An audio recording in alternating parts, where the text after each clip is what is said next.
نبی. یہ آپ لوگوں نے جو مجھے کتاب دی ہے اس میں دیکھا ہوگا, ہم نے نشان لگایا ہے, لیکن بتانا کہ وقت نہیں کہ میں تفصیل اس میں لکھا ہے, آپ دیکھ لیں. آپ لوگ ہمارے پاس بھی جو ہے ہم نے اس میں بھی نشان لگا کر کے اس میں رکھا کہ دیکھ کے کریں بعد نبیوں سے, نعوذ باللہ من ذالک. جبکہ اہل سنت والجماعت کا عقیدہ کیا ہے؟ امام طحاوی رحمہ اللہ حنفی ہیں, امام طحاوی رحمہ اللہ حنفی ہیں, وہ اپنے عقیدہ طحاویہ میں لکھتے ہیں. امام شافعی رحمہ اللہ اپنی کتاب میں لکھتے ہیں کہ اللہ کے رسول صلی اللہ علیہ وسلم سے لے کر کے جتنے انبیاء گزرے ہیں وہ برحق ہیں, ان میں سے بعض سے افضل ہیں, اور دنیا کے جتنے اولیاء ہیں وہ سب مل کر کے بھی ایک نبی کے برابر نہیں ہو سکتے. یہ جائے کہ ایک ولی کو نبیوں سے افضل کہا جائے, نہیں, بلکہ جتنے اولیاء ہیں وہ سارے کے سارے مل کر کے بھی ایک نبی کے برابر نہیں ہو سکتے. نبی اللہ یصطفی من الملائکۃ رسلا ومن الناس, کیا ہے شیء؟ اللہ تبارک و تعالیٰ فرشتوں میں سے اور لوگوں میں سے جس کو چاہتا ہے اپنی رسالت کے لیے چن لیتا ہے. اس کا مطلب کیا ہے؟ اسی لیے اہل سنت والجماعت کو جو کتاب حدیث شریف بخاری اور مسلم کے شکل میں صحیح طور پر ملی ہے, اس کے اندر حدیث ہے کہ سب سے پہلے قیامت کے دن لوگ کس کے پاس جائیں گے شفاعت کرانے کے لیے؟ نبیوں ولیوں کے پاس جائیں گے. کسی ولی کا ذکر ہے شیخ اس میں؟ کس کا ذکر ہے؟ حضرت آدم علیہ السلام سے لے کر کے نبیوں رسولوں ہی کا ذکر تو ہے نا. اگر ولیوں کا مقام وہاں اونچا ہوتا تو لوگ کن کے پاس جاتے؟ حدیث میں آتا ہے کہ سب سے پہلے محمد جون پوری کے پاس جائیں گے لوگ. تمام ولیوں سے افضل ہیں بھائی, ولیوں سے ہے کہ نہیں ہے, اور نبیوں سے بھی, اور نبی صلی اللہ علیہ وسلم جو سب تمام نبیوں میں افضل ہیں ان کے برابر ہیں, تو دوسرے کے پاس جانے کی ضرورت کیا؟ سب انہیں کے پاس جائے ہوتے ہیں, نعوذ باللہ من ذالک. اسی طریقے سے ان کا عقیدے کا جو خلاصہ ہے وہ یہ ہے کہ جو شخص ان کے مہدی پر ایمان نہ لے آئے وہ کافر ہے. اور یہ دلیل کہاں سے لی ہے؟ ایک موضوع حدیث. اسی لیے میں کہتا ہوں کہ نفس پرست جتنے گروپ ہیں ان کے نزدیک کوئی موضوع حدیث مل جائے اس کے اوپر عمل کر لیں گے ان کے خواہش کے مطابق ہے تو, اور صحیح حدیث کو چھوڑ دیں گے. من کفر بالمہدی فہو کفر, من کفر دجال, من انکر الدجال فقط کفر, من انکر المہدی فقط کفر. یہ حدیث ہے لیکن اس کی کوئی سند موجود نہیں ہے, اسی کوئی سند موجود نہیں ہے, بلکہ موضوع اور من گھڑت حدیث ہے. اس پر بنیاد رکھ لیا ایک عقیدے کی. اسی لیے آپ لوگ سمجھیں گے کہ ان بدبختوں نے کتنے عالموں کو قتل کیا ہے, ایک دو نہیں, کتنے. جی ہاں, محمد طاہر پتنی کو قتل کیا, اور محمد شاہ جہاں پوری رحمہ اللہ نے جب کتاب لکھی ہدیہ مہدویہ اور ان کے اندر اس کا پول کھولا اور ان کی گرفت کی اور ان کے مہدی کو جھوٹا ثابت کیا کہ ان کا نسب نامہ بھی ثابت نہیں ہے, تو مغرب کے بعد مسجد میں بیٹھے قرآن پڑھ رہے تھے, اس حالت میں ان کو قتل کیا گیا ہے ان کی صحت پر. بلکہ اس سلسلے میں ہندوستان کے ایک دو نہیں. اسی لیے اس وقت کے حاکموں نے ان لوگوں کو اپنے کسی شہر میں رہنے, یہ ان کی سب سے بڑی دلیل ہے. مہدی کی نشانی کیا ہے کہ انہیں زمین میں تمکین حاصل ہوگی, حکومت حاصل ہوگی, ان کا مقابلہ کوئی کہیں نہیں کر سکے گا. اور یہ مسکین تو ایسے انہیں کوئی جگہ دینے کے لیے تیار نہیں تھا, اپنے یہاں جگہ دینے کے لیے تیار نہیں تھا. اب میں چند وہ عقائد جو ان کے عقائد صراحتاً قرآن مجید اور حدیث رسول کے خلاف ان میں سے بات کا ذکر کرتا ہوں. بات کا اس کی طرف اس میں اشارہ آ گیا ہے. دیکھیے, ہم پہلی بات تو یہ ہے کہ ہم انہیں ایک باطل فرقہ مانتے ہیں. ہم انہیں اہل سنت والجماعت سے نہیں مانتے بلکہ ایک باطل فرقہ مانتے ہیں. انہیں 72 فرقوں میں سے ایک فرقہ جو اہل سنت والجماعت کے طریقے سے ہٹے ہیں, جو اس سے ہٹ کر دوسرا راستہ اختیار کیا ہے, ان میں سے ہم ایک فرقہ مانتے ہیں. آپ کہیں گے کیوں؟ ہم کہیں گے اس لیے کہ ان کی بنیاد ہی غلط ہے.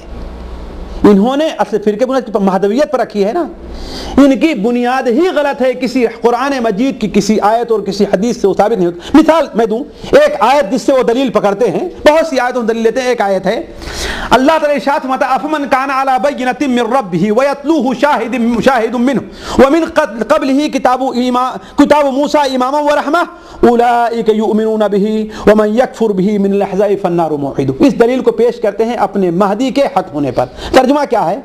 بتائیے کہ وہ شخص جو اللہ تعالیٰ کی طرف سے کسی دلیل کے اوپر ہے, وَيَتْلُوهُ شَاهِدٌ مِّنْهُ, اور ان دلائل کو انہی میں سے ایک شاہد بیان کرتا ہے, تلاوت کرتا ہے.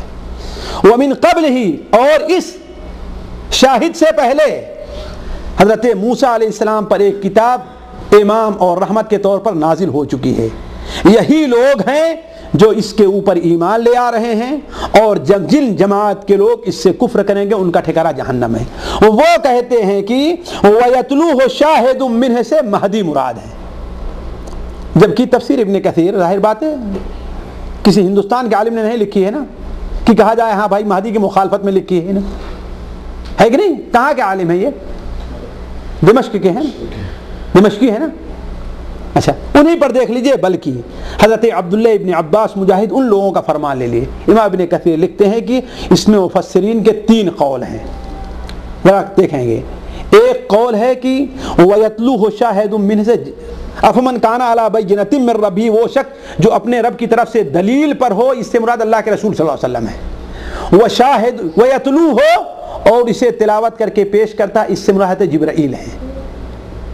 دوسرا قول یہ ہے کہ افمن کان علی بینۃ من ربہ, جو شخص اپنے رب کی طرف سے بینہ اور دلیل پر ہو. یہ ہر انسان جو جیسا کہ وہ توحید کے اوپر پیدا کیا گیا ہے, اس سے وہ مراد ہے. ویتلوہ شاہد منہ سے اللہ کے رسول صلی اللہ علیہ وسلم مراد ہے. لیکن دونوں نتیجہ کیا ہیں؟ ایک ہیں. اور تیسرا قول ہے کہ وَيَتْلُوهُ شَاهِدٌ مِّنْهُ سے کون مراد ہے؟ حضرت علی مراد ہے, یہ شیعوں کی ہے. اور چوتھا قول ہے کہ مہدیوں کی يَتْلُوهُ شَاهِدٌ مِّنْهُ سے محمد جون پوری مراد ہے. دوسرا کوئی فرقہ آئے گا, شیخ نصیر الدین کے ماننے والے کہیں گے اس سے شیخ نصیر الدین مراد ہے کہ نہیں؟ اللہ نہ کرے کہ ایسا ہو, ہے کہ نہیں؟ شیخ عبدالسلام نے کسی فرقے کی بنیاد ڈالی, کیا کہیں سے شیخ عبدالسلام مراد ہے. یعنی ہر آدمی ایسا کہنا شروع کر دے گا نا. امام ابن کثیر کہتے ہیں کہ جو شیعہ کہتے ہیں کہ اس سے حضرت علی مراد ہیں, اس کا قائل دنیا کا کوئی مفسر نہیں رہا ہے شیعوں کے علاوہ. اب اسی قسم کی چیزوں سے وہ دلیل پکڑتے ہیں کہ اس سے, بھائی آپ کہتے ہیں اس سے ان کے مہدی مراد ہے, کیا دلیل اس کی ہے؟ کسی صحابی نے کہا ہے, یہ حضرت عبداللہ ابن عباس نے کہا ہے, مجاہد نے کہا ہے, کس صحابی نے کہا ہے؟ تو اس کی کوئی دلیل نہیں ہے. اسی طریقے سے وہ حدیث میں بیان کرتے ہیں, ایک حدیث طرف صرف اشارہ کر کے میں چلتا ہوں, کہ انہوں نے بیان کیا نا کہ خراسان سے کالا جھنڈا نکلے گا, اللہ نے بیان فرمایا, اور آ کر کے اس میں ایک شخص, ان کے ساتھ ایک شخص آئے گا, جب تم یہ سنو کہ خراسان سے کالے جھنڈے آ رہے ہیں تو تم اس میں اللہ تبارک و تعالیٰ کا خلیفہ مہدی اس کے ہاتھ پر بیعت کرو. اور یہی خراسان کا لفظ سبب بنا تھا ان جون پوری کے خراسان طرف جانے کا. اب اس کی تعویل کیا کرتے ہیں کہ جو جھنڈا خراسان کی طرف متجہ ہو اس کے ہاتھ پر تم بیعت کرو, اس لیے کہ اس میں وہی اللہ کا خلیفہ مہدی ہے. اللہ سبحانہ اذا رأیتم, جب تم دیکھو, اور کہا ہے کہ اذا طلع, جب ظاہر ہو, اور تم یہ کرو جب وہاں سے کی طرف متوجہ ہو. تو اس قسم کی دلیلیں لا کر کے جسے نہ کوئی عقل تسلیم کرتی نہ نقل تسلیم کرتی ہے, اس بنیاد پر یعنی وہ یہ کہتے ہیں کہ ہاں بھائی مہدی ان کے, تو میں نہیں, بات یہاں سے نکلی تھی کہ اصل اس فرقے ہم باطل کیوں کہتے ہیں, اس لیے کہ اس فرقے کی بنیاد مہدویت پر ہے, اور یہ بنیاد ہی غلط ہے. ان کے محمد جون پوری کے اوپر کسی اعتبار سے نہ قرآن اور حدیث, نہ ان کے خاندان, نہ کسی اعتبار سے ان کے جو حالات رہے ہیں, مہدی ان کے اوپر صادق نہیں آتے.